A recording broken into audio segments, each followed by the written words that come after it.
আসসালামু আলাইকুম বন্ধুরা, আবারও এসে গেছি মামুনিস কিচেনে। আজ আমার রান্নাঘরে চিকেন কষা রান্না হচ্ছে।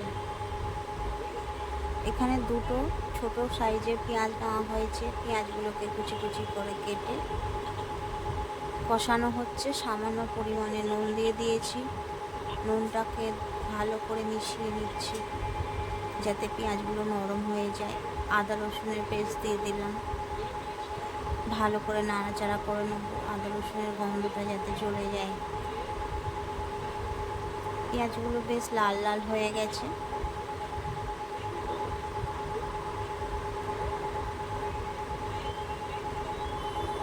যত ভালো করে পেঁয়াজগুলো কষা হবে তত ভালো গ্রেভিটা হবে।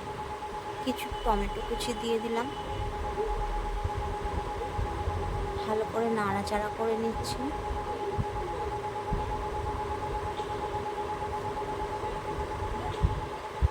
মামুনিস কিচেনে যারা যারা সাবস্ক্রাইব করেননি অবশ্যই সাবস্ক্রাইব করবেন, লাইক করবেন। ভিডিওটা কেমন লাগলো জানাবেন। এতে সামান্য ঝাল, হলুদ, রঙের জন্য একটু লাল ঝালের গুঁড়ো,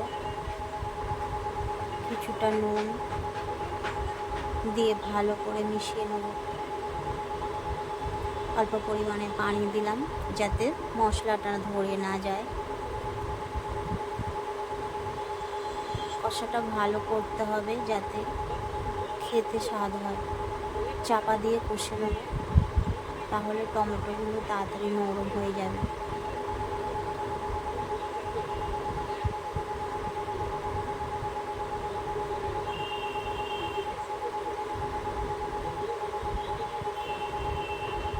মশলা থেকে তেল ছেড়ে দিয়েছে, আমাদের কষানো হয়ে গেছে। এবার এতে চিকেনগুলো মাখিয়ে রেখেছিলাম কিছু মশলা দিয়ে, নুন, সর্ষের তেল, ঝালের গুঁড়ো, লেবুর রস, বেশ ঘন্টাখানিক রেখে দিয়েছিলাম। চিকেনটা এতে দিয়ে দিলাম।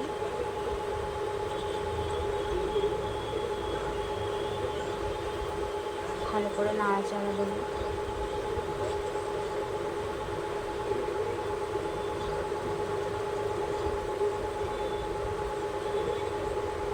চিকেন কষা যত ভালো করে কষবেন ততই ভালো লাগবে।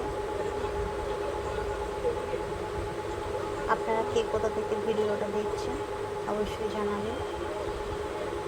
চাপা দিয়ে কষিয়ে নেবেন। দেখুন কত সুন্দর কষাটা হচ্ছে। এইভাবে অবশ্যই আপনারা ট্রাই করে দেখবেন।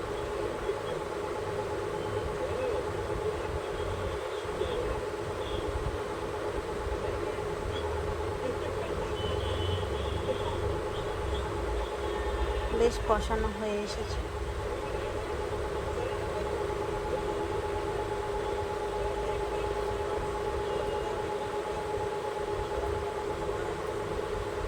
সামান্য পানি দিয়ে কষাটা করতে হবে যাতে মশলাটা ধরে না যায়।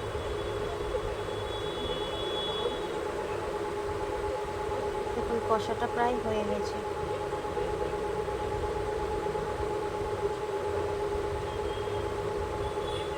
এখানে ভিডিও কোনো স্কিপ কাটিনি, পুরো ভিডিওটাই তুলে ধরেছি আপনাদের সামনে। বুঝতেই পারছেন ভিডিওটা কত বড় হয়েছে। কষাটা দেখুন বেশ অনেকক্ষণ ধরেই কষানো হচ্ছে। মশলাটা চেক করে নিতে হবে নুন মশলা সব ঠিক আছে কি। কম হলে সামান্য নুনের পরিমাণ বাড়িয়ে দিতে হবে। তেল ছেড়ে দিয়েছে বন্ধুরা। এবার এতে পানি দিয়ে দেবো সামান্য পরিমাণ, বেশি দেবো না, কারণ কষা আমি অনেকক্ষণ ধরেই কষেছি, অর্ধেকের বেশি কষেই আছে। পানিটা অল্প দিলাম যাতে এটা চিকেন কষা হচ্ছে তাই, বেশি ঝোল রাখবো না, গ্রেভিগুলো থাকবে। চাপা দিয়ে দেবো, চাপাটা খুলে নেব। দেখুন গ্রেভিটা কত সুন্দর হয়েছে, কালারটা কত সুন্দর আসছে।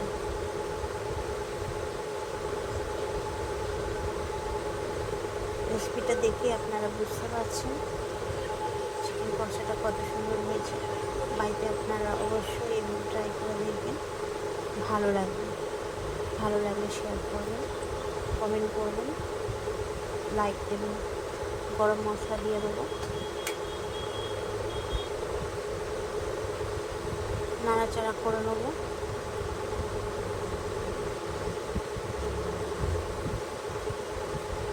আমাদের চিকেন কষাটা হয়ে গেছে। এবার গরম এতে কিছুক্ষণ চাপা দিয়ে রেখে দেবো, যাতে গরম মশলাটা চিকেনের ভেতরে ভালো করে ঢুকে যেতে পারে।